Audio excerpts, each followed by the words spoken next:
ध्यान दो, यहाँ पर ये क्वेश्चन अपने सामने है, ये इक्वेशन दी गई है और कहा गया है if all roots are real and distinct find A. देखो क्या होगा, ये 4 डिग्री की इक्वेशन है, इसके 4 रूट्स होंगे। क्वेश्चन में कहता है कि इसके चारों के चारों रूट्स रियल और डिस्टिंक्ट होंगे, मतलब इसके चारों के चारों रूट्स रियल और डिफरेंट होंगे, तो हमको बताना है ए की वैल्यू क्या होगी। देखो ऐसे क्वेश्चन बहुत इंपॉर्टेंट होते हैं, आईआईटी ने कई बार इस टाइप के क्वेश्चन पूछे हैं। हम लोग क्या करेंगे, देखो जैसे ये है 3x की power 4 4x cube minus 12x square बराबर माइनस ए, इसको लिख लिया जाए।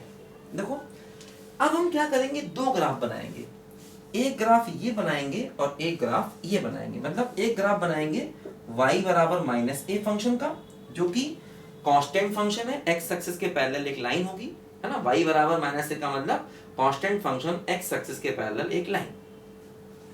दूसरा ग्राफ देखो हम इस फंक्शन का बनाएंगे 3x की power 4 plus 4x cube minus 12x square. ठीक है, देखो ये 4 डिग्री का पॉलिनोमियल है, इसका ग्राफ बनाने का तरीका वही होगा अपना, हमेशा डिफरेंशिएशन करना होगा। देखो जैसे ये है y बराबर एक्स स्क्वायर कॉमन ले लें तो क्या होगा 3x square plus 4x minus 12, है ना। एक्स स्क्वायर देखो कॉमन ले लें, 3x square plus 4x minus 12। ठीक है, अब देखो हम लोग इसका कर देते हैं, ये y की वैल्यू आ गई। देखो पहले ध्यान दें y की वैल्यू 0 कब कब हो रही है, देखो y 0 कब हो रहा है। देखो x स्क्वायर कॉमन है, 3x square plus 4x minus 12 बराबर 0। देखो ठीक है, अब देखो यहाँ पर ये x स्क्वायर 0 है तो x की वैल्यू 0, 0 है ना। x स्क्वायर अगर 0 है तो x की वैल्यू 0, 0, ध्यान देना, क्योंकि देखो ये क्वाड्रेटिक है, इसके 2 रूट्स आने चाहिए, है ना। जैसे मान लो अगर कभी भी x क्यूब बराबर 0 लिखेंगे तो x होगा 0, 0, 0, ध्यान देना यहाँ पर। ठीक है, अच्छा अब देखो ये बचा 3x square plus 4x minus 12 बराबर 0। ठीक है, अब देखो यहाँ पर इससे x की वैल्यू हमको निकालनी होगी 3x square plus 12x minus 12 बराबर 0। ठीक है, इससे देखो हम यहाँ पर x की वैल्यू निकालेंगे, देखो क्या होगा माइनस बी, है ना, plus minus under root b square minus 4ac upon 2a, है ना, minus b plus under root b square minus 4ac upon 2a। देखो ये क्या हो गया, माइनस 4 प्लस माइनस, ठीक है, अपॉन 6 हो गया, ध्यान दो। ठीक है, तो देखो यहां से है ना 160 आ गया। ठीक है, देखो इसको ऐसे लिखें minus 4 plus minus 4 root 10 upon 6। देखो ये हो जाएगा यहां से माइनस 2, है ना। देखो ये क्या हो जाएगा minus 2/3 minus 1 plus minus under root 10। देखो ऐसे इसको लिख सकते हैं, 4 कॉमन ले लेंगे बाहर तो 4 6 से कट जाएगा 2/3, तो minus 1 plus minus under root 10। देखो ये x की 2 वैल्यूज आ गई, मतलब देखो ये क्या हुआ, 2 रूट्स देखो ये हो गए और देखो यहां से x के 2 रूट्स ये हो गए। देखो इसके चारों रूट्स रियल हो गए और हमको बताना है कि a क्या लिया जाए जिससे इसके चारों के चारों रूट्स देखो यहाँ पर रियल आ जाए, है ना। देखो अब हम क्या करते हैं, इसका डिफरेंशिएशन करते हैं, है ना। इसका हम डिफरेंशिएशन देखो यहाँ पर करते हैं, ध्यान दो। देखो एक्चुअली हमें इस इक्वेशन के रूट्स नहीं चाहिए, हमें इस पूरी इक्वेशन के रूट्स चाहिए। तो हमें देखना पड़ेगा कि दोनों ग्राफ एक दूसरे को कहां कहां पर काट रहे हैं, है ना, क्योंकि ये तो हमने इस इक्वेशन के रूट्स निकाल दिए। ठीक है, देखो अब हम एक काम करते हैं, देखो फंक्शन क्या है, फंक्शन है y बराबर 3x की power 4 plus 4x cube minus 12x square. देखो इसका करते हैं डिफरेंशिएशन, क्योंकि ग्राफ बनाने के लिए इसका इंक्रीजिंग और डिक्रीजिंग चाहिए होगा। ग्राफ बनाने के देखो हमें इसका इंक्रीजिंग और डिक्रीजिंग चाहिए होगा। तो क्या होगा 12x cube plus 12x² minus का 24x। ठीक, देखो एक काम करते हैं, 12x कॉमन लेते हैं तो x² प्लस का x माइनस 2 ऐसे हो गया। देखो ये 12x कॉमन लेंगे तो x² प्लस का x माइनस 2, देखो 12x इसके फैक्टर करो x प्लस 2 और x माइनस 1, देखो ऐसे आ गया ये। ठीक है, अब देखो क्या हुआ, इसका डिफरेंशिएशन अगर हम देखें तो 1.0 आ रहा है, 1 देखो 1 आ रहा है, 1 पॉइंट माइनस 2 आ रहा है।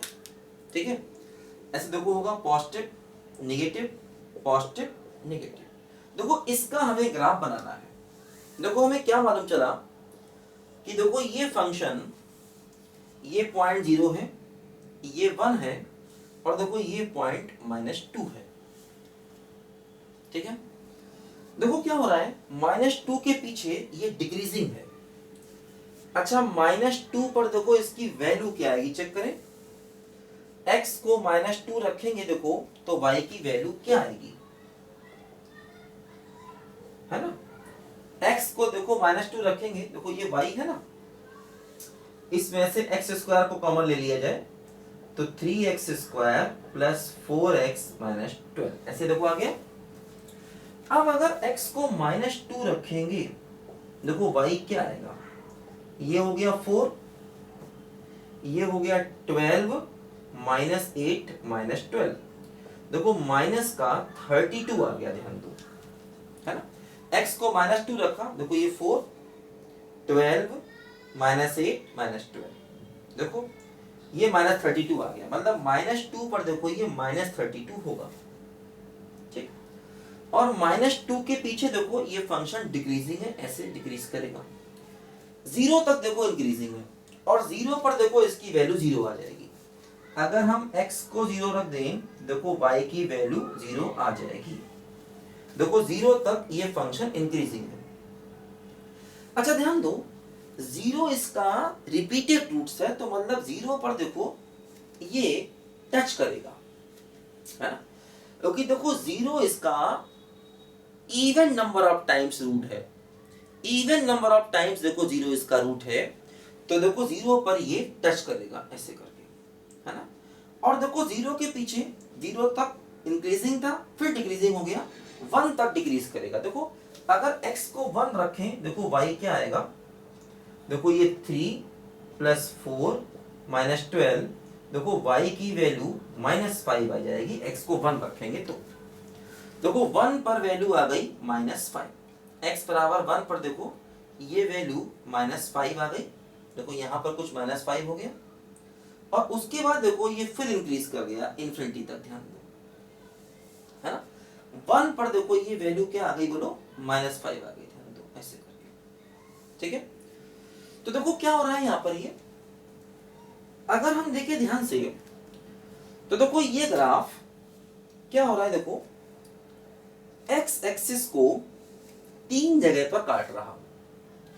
देखो एक पॉइंट तो 0 था, 0 पर देखो टच कर रहा है क्योंकि देखो 0 इसका रिपीटेड रूट से, ध्यान दो 0 इस फंक्शन का देखो रिपीटेड रूट से, 0 2 बार देखो आ रहा है, मतलब y को 0 करने पर x² 0 है, मतलब x 2 बार आ रहा है, तो देखो 0 पर रिपीटेड रूट से मतलब 0 पर ये फंक्शन x एक्सिस को टच करेगा। देखो ये बात यहां से भी क्लियर है कि x को 0 रखेंगे तो डिफरेंशिएशन 0 होगा, मतलब 0 पर ये x एक्सिस को टच करेगा और -2 पर भी देखो डिफरेंशिएशन 0 होगा और देखो 1 पर भी डिफरेंशिएशन 0 होगा। ये बात देखो यहां से भी क्लियर है क्योंकि 0 पर देखो इसका डिफरेंशिएशन 0 हो रहा है और 0 पर y भी 0 हो रहा है, मतलब 0 पर ये ग्राफ x एक्सिस को टच करेगा। ठीक है, और देखो ये पॉइंट 1 है, 1 पर देखो इसका लोकल मिनिमा है, 1 पर इसका लोकल मिनिमा है और -2 पर भी देखो इसका लोकल मिनिमा है और देखो 0 पर इसका लोकल मैक्सिमा है इस फंक्शन का। ये बात देखो यहां से क्लियर है।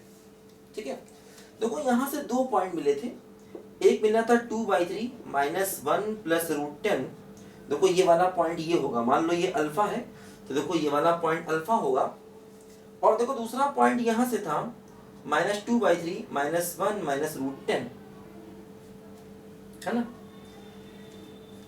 ये देखो, सॉरी ये तो +2/3 था, यहाँ प्लस ही था। हाँ देखो एक पॉइंट यहाँ से मिला प्लस लेके जो पॉजिटिव वैल्यू है, और देखो ये नेगेटिव वैल्यू है, ठीक है। ये देखो यहाँ कहीं जाएगा ऐसे करके, देखो ये पॉइंट होगा हमारा बीटा, है ना। देखो ये 3√10 का मतलब 3 point something +1 2 point something 4 point something upon 3, देखो 1 से बड़ा। देखो √10 का मतलब -3 point something -4 point something -8 point something, तो -2 पॉइंट समथिंग, देखो -2 से छोटा, ठीक है। एक अल्फा एक बीटा आ गया। अब देखो ये ग्राफ इस फंक्शन का बन गया। अब हमें y बराबर -a लाइन देखनी है। देखो कांस्टेंट फंक्शन, देखो अगर हम लाइन को इतने बीच में बनाएंगे तो ये लाइन ग्राफ को 4 जगह पर काटेगी, तभी ये दोनों एक दूसरे को 4 जगह पर काटेंगे, मतलब इसके 4 रियल रूट्स होंगे। हम चाहते हैं इस इक्वेशन के 4 रियल रूट्स हों, तो हमने -a को उधर भेज दिया। अब हम ये चाहेंगे, देखो ये दो फंक्शन मिले हैं, ये दोनों फंक्शन एक दूसरे को 4 जगह पर काटें, है ना। हम ये चाहेंगे देखो यहाँ पर कि ये दोनों फंक्शन एक दूसरे को 4 जगह पर काटें, तभी हमें इसके 4 रियल रूट्स मिल पाएंगे। ध्यान दीजिए, तो हमें y बराबर -a लाइन ऐसी बनानी है कि वो इस ग्राफ को 4 जगह पर काटे। y बराबर -a लाइन देखो ऐसी बनानी है कि वो इस फंक्शन को 4 जगह पर काटे, ठीक है। तो देखो अगर -a लाइन इस बीच में बनाई गई, क्योंकि देखो y बराबर -a का मतलब x के पैरेलल कांस्टेंट लाइन, अगर वो लाइन इस बीच में बनाई गई तो देखो 4 जगह पर काटेगी, है ना। देखो तो जो a होगा, मतलब जो -a होगा, -a क्या होना चाहिए, देखो -a होना चाहिए -5 और 0 के बीच में। -a देखो होना चाहिए इन दोनों के बीच में, तभी देखो 4 जगह पर ये लाइन काटेगी। तो मतलब a क्या होना चाहिए, माइनस से मल्टीप्लाई कर दो, इनइक्वालिटी चेंज हो जाएगी। तो a हो जाएगा क्या, 5 greater than a greater than 0, यानी a हो गया 0 और 5 के बीच में। देखो एक बात ध्यान दो, इन्होंने कहा है चारों रूट्स रियल और डिस्टिंक्ट हो, तो देखो 4 अलग अलग पॉइंट्स पर काटे, 4 अलग अलग पॉइंट्स पर काटे। तो देखो इसलिए हमने यहां पर इक्वल नहीं लिया। अगर ये कहता कि चारों रूट्स रियल हो सिर्फ, तो हम यहां पर और यहां पर इक्वल लेते, क्योंकि देखो अगर ये लाइन इस पॉइंट से पास होती तो यहां पर टच करती और 2 जगह काटती। टच करने का मतलब 2 बराबर रूट्स और 2 रूट्स अलग हो जाते, ध्यान दो, है ना। देखो ये हमसे कह रहा है कि चारों रूट्स अलग अलग चाहिए, तो मतलब ये दोनों ग्राफ चारों जगह पर अलग अलग काटे। तो इसलिए देखो हमने -5 पर 0 पर इक्वल नहीं लिया, क्योंकि देखो -5 पर इक्वल लेने का मतलब ये लाइन -5 से ही पास कर जाती, और -5 से क्योंकि देखो ये वाली वैल्यू क्या है, -5 है, ये लाइन -5 से पास कर जाती, और ये लाइन -5 से पास कर जाने का मतलब यहाँ पर टच करती और 2 जगह काटती, तो टच करने का मतलब उसके 2 बराबर रूट्स हो जाते और 2 रूट्स अलग हो जाते। तो मतलब अगर हम a को -5 पर इक्वल लगा देते तो उस केस में यहाँ लाइन टच करती, 2 इक्वल रूट, 2 रूट, हालांकि रियल रूट तब भी 4 ही रहते, क्योंकि 2 बराबर रूट्स होते, 2 रूट्स अलग अलग होते, लेकिन रियल रूट 4 ही रहते, लेकिन वो अलग अलग नहीं होते, 2 बराबर होते, 2 अलग अलग होते, ठीक।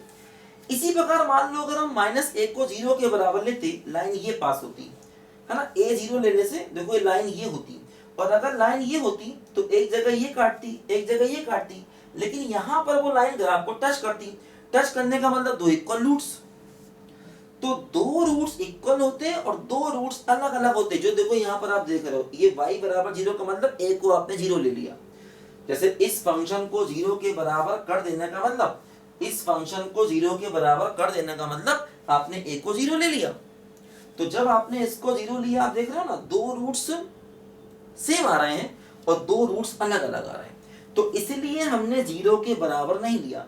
अगर 0 के बराबर लेते तो लाइन ऐसे पास होती, लाइन ऐसे पास होने का मतलब ग्राफ को टच करती, 2 जगह पर काटती, मतलब 2 इक्वल रूट्स और 2 रूट्स अलग अलग। और इसी प्रकार अगर -a को -5 के बराबर लेते तब भी ऐसे ही होता, दो इक्वल रूट्स और दो रूट्स अलग अलग। तो रूट्स तो रियल तब भी होते, मतलब अगर ये कहता real roots, all four real roots, तो यहां पर इक्वल लेना पड़ता। ध्यान रखो इस बात का, अगर ये कहता ऑल फोर रियल रूट्स तो यहां पर इक्वल लेना पड़ता। इसने कहा रूट्स रियल एंड डिस्टिंक्ट, तो यहां पर देखो हमने इक्वल नहीं लिया। ये बात ध्यान दीजिए, क्योंकि अगर हम a को -5 ले लेंगे तो लाइन इस पॉइंट पर ग्राफ को टच करके जाएगी, तो यहां टच करेगी दो इक्वल रूट्स और यहां दो जगह काटेगी दो डिफरेंट रूट्स, तो रूट तब भी 4 ही होते लेकिन दो सेम हो जाते। इसलिए देखो हमने यहां पर और यहां पर इक्वल नहीं लिया। ठीक, तो ये हमारे क्वेश्चन का फाइनल आंसर आ गया, ध्यान दीजिए। ठीक है, लिखो बच्चे ध्यान से इसको जरा पहले।